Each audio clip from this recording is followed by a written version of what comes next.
Good morning. My name is Chris Gilmore. I'm the pastor of 6th Avenue United Church of Christ. It's a church nearby here, and we're also one of the member organizations of Coloradoans for the Common Good.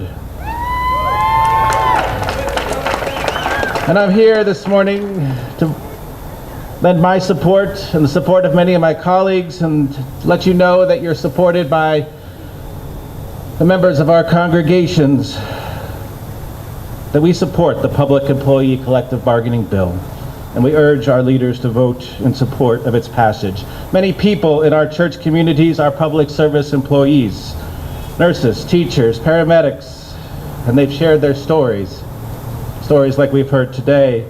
And if the past 2 years have taught us anything, we've been reminded of just how valuable they are to our community as a whole. For too long, they've been taken for granted, and we all are seeing just a glimpse of what happens to our community when we forget how important they are. They deserve our support. And this bill will show them how much we care about their well-being. Like others around the country, they should have the right to have their voices heard at any table where decisions are being made about their livelihood. Like others around the country, they should have the right to choose to be part of a union that can prevent them from being taken advantage of. We've seen just how quickly our society can fall apart when these good people, how quickly our society doesn't work without them. So now's the time to show them our support, to stop taking them for granted. I know in my tradition we often talk, what's the best way we can learn to love our neighbor? It's to ask them, what is life like for you? Because we know life is different for each person. Today we get to hear a little of what life is like for these good women and men who are sharing their stories with you. It's not been easy, and our laws actually make it harder.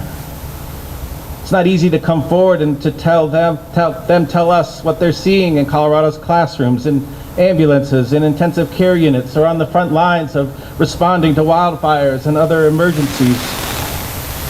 Most public employees who speak up about their working conditions, about pay, about long hours, about unsafe working conditions, they're left vulnerable to intimidation and retaliation at work.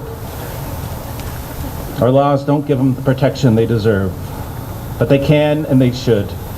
Just as our laws should protect their right to bring forward concerns as a group, to work side by side with leadership to provide an equitable way forward. That's what collective bargaining rights can provide. So now's the time, not just because it makes life better for our public workers, but because it makes our society a better place to live for all of us. Thank you.